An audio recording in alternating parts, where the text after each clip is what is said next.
Hey. A couple of weeks ago, we asked you if you had any questions for us, and you all responded.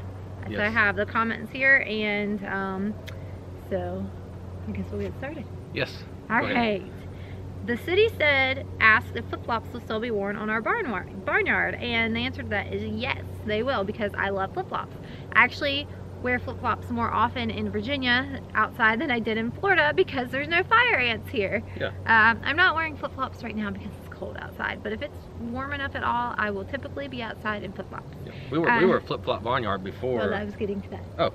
Jumping the gun. You're jumping the gun. Okay. No, it's okay.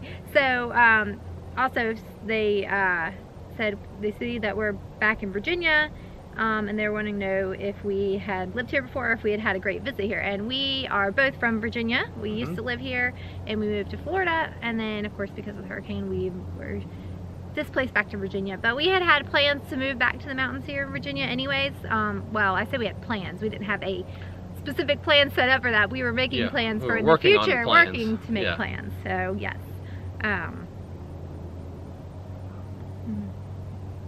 Somebody asked if we're planning on selling our Florida property, and we were renting, so the Florida property is not ours as far as anything goes with it, so we were just moved, and we don't have to worry about any of the logistics with that property.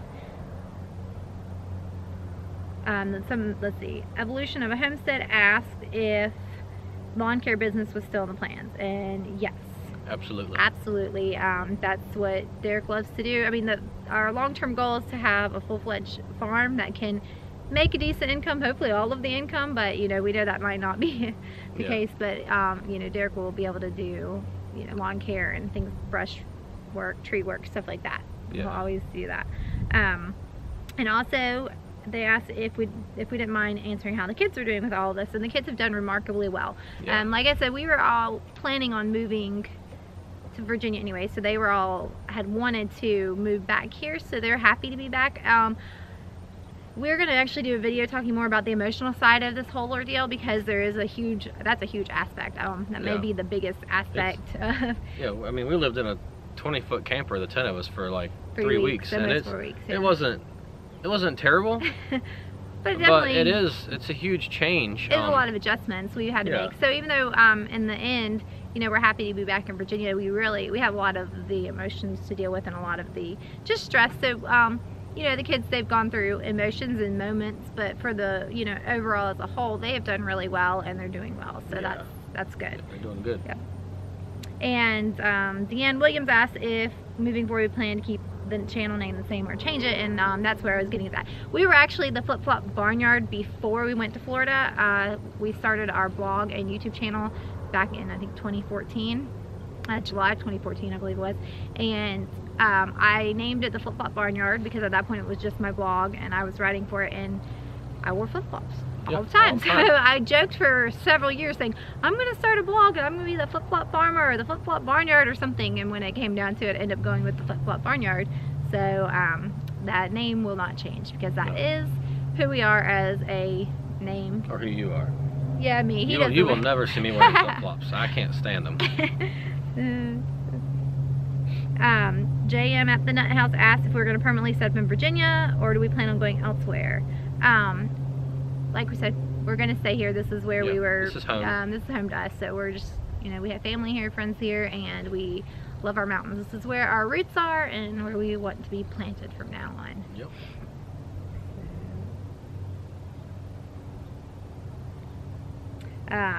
320 Homes said they saw we were displaced by the hurricane, and they were asking if we are moving away from where we were before. So yeah, we were in Virginia, moved to Florida, and because of the hurricane, we moved back to Virginia. Yes. Y'all know that. So, somebody asked, Brown Coat Homestead asked, what part of Virginia, and we are in the mountains, southwest Virginia area, is where we are.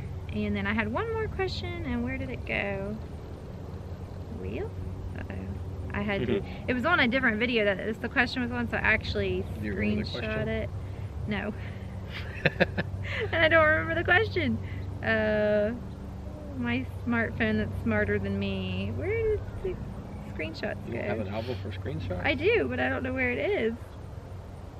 I just updated my phone. There it is. So this new thing. Oh, it didn't screenshot it. Apparently I didn't screenshot it. Can you I pull thought it up? Oh, you know what?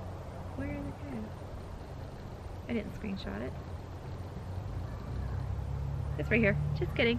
I found it. I took a picture of my computer screen.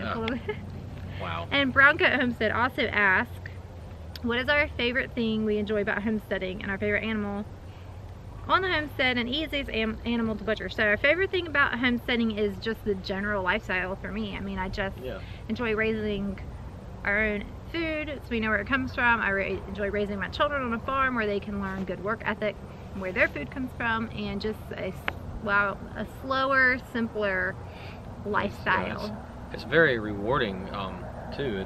It gives you a good sense of purpose. It's very connecting. You feel very connected. It's different when you're providing food for your family by raising it and then harvesting it versus working for the money to go buy the food at the grocery store. It's not nearly the same. It's not nearly the reward. Right. And not being part of the rat race, the corporate world, and the just busyness of the city life and all of that. That was a whole other thing with neighborhoods. Working for myself.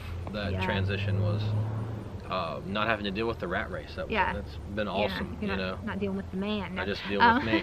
Yeah, no, just in general, just being able to do your own schedule and just work at your own pace. And you know, and I feel like for us it enables us to be a really close-knit family. You know, we're with each other all the time, and we can you know, really know the hearts of our kids and keep up with them, and they, you know, just as a family in general, just the whole lifestyle, everything that it stands for encompasses. Favorite animal in the homestead for me is family milk cow. I love all the animals.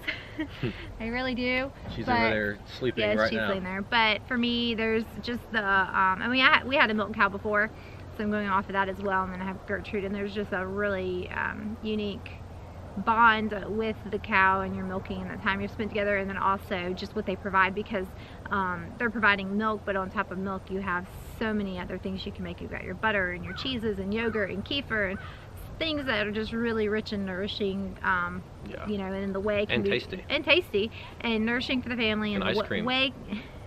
And the way can be used to lacto-ferment vegetables and different things, and then fertilize your garden and feed the pigs. And so it's just one of the most versatile animals, because you can also produce beef as well with the calves. So it's just one of those things. You've got several aspects of why it's the favorite. What about you? What's your favorite? Same? Yeah, probably the same. You like cows. Second would be, I just love working with cows. My second, since she picked cow, I will pick, my second choice would be the pigs. Yeah, pigs are fun. Yeah, pigs are tasty. And the easiest animal to butcher is chickens, I would say, just because they're small. One person could do it by themselves easily if they needed to.